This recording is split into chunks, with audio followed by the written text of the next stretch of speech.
Wanta dinqisiisaa Waaqayyoo karaa namasaa raajii Gabroolee Hirphaatiin raawwate kana dhageessanii beektuu laata?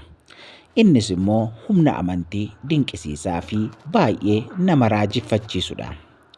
Innis guyyaa tokko raajii Gabrooleen maatii isaanii gaaffii tokko gaafatanii. Mee yaa maatiiwwan koo, mee gaaffii isin rakkise kamuu na gaafadhaa jechuun haadha manaa isaanii fi ijoollee isaanii hundumaa walitti qabanii gaafatani. Sana booda kennaan yookaan immoo intala hangafaa raajii Gabroolee kan taate ani uffata dha'uu ergan eegalee tureera. Ta'us immoo tuubbaa kirrii ittiin bitu waanan dhabeef pirojekticha addaan kuteera. Kanaaf fo'aa kirrii kanan ittiin bitadhu qarshii 180 naaf kennaa jettee abbaa ishee raajii Gabroolee gaafatti. Itti aansuudhaan immoo Adaanechi yookaan immoo haadha manaa raajii Gabroolee kan taate xaafiin manaa dhumeera.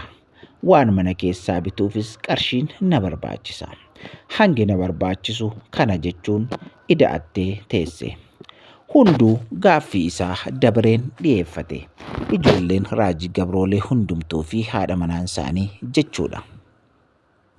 Sana booddee raajii Gabrooleenis gaaffii keessan hundumaa fixxaniittu jedhanii gaafatani. Isaanis hundumtuu eeyyee fixanneerra jedhaniin. Raajii Gabrooleenis gadi ba'anii baala baargamoo ciranii akka qarshiitti walirra tuulanii fidanii.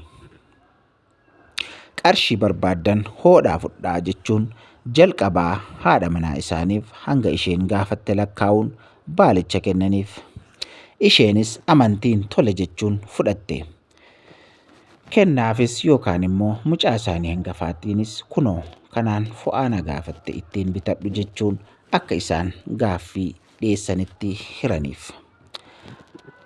Aadde Adaanechi yookaan immoo haati manaan raajii Gabroolee irraan kan hafe ijoolleen warri kaan ni shakkani. Nuyi qarshii jenne malee baala muraanuu kennaa yoom jenne jechuun nutti qoosaa jirtu fakkaata jettiin jedhanii aharii guddaadhaan dubbatani.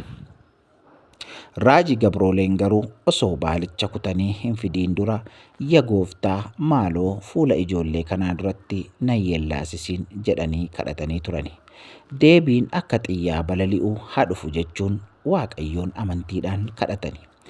Amantii raajichi yookaan Waaqayyotti qabuu bareechite kan beektu aadde Adaanechi ijoollee koo waan abbaan keessan isiniif kenne qarshiidhuma jedhaa fudhaa malee hin tuffatiinaa ittiin jennaan hunduu lakkaawwatee harkaa fudhate.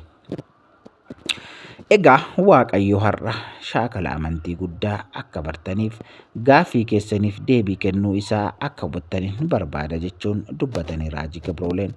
Dhimma kana irratti aadde Adaanechi kaatee Waaqayyoon nuuf galateeffatti jedhanii dubbatani. Kadhanni jalqabee yeroo walakkeeffamuu namoonni lama balbala rurrukutani. Addaan kutuun waan irra hin jiraanneef hafuura tasgabbiin xumuranii yoo balbala saaqan namoonni lama ergamnee dhufne jechuun waan itti kenname fuula isaanii durattis dhiyeessani. Qarshiidha jechuudha. Qarshii lakkoofsaan baay'ee danuu ta'e fidanii dhufani. Sana booddee maatiin hundumtuu guddaa dinqifatani. Baay'ees isaan raajeffachiise. Martuu akka gaafatetti lakkaawwatee fudhate.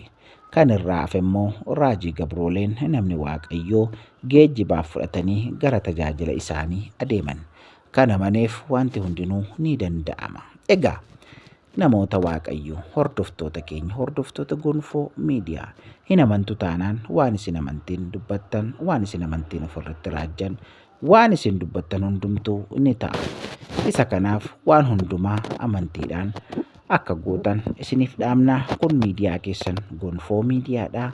Namoota biraa akka ga'uuf sheerii gochuu hin dagatiinaa. Waaqayyo baraaf jireenya keessan haa eebbisu.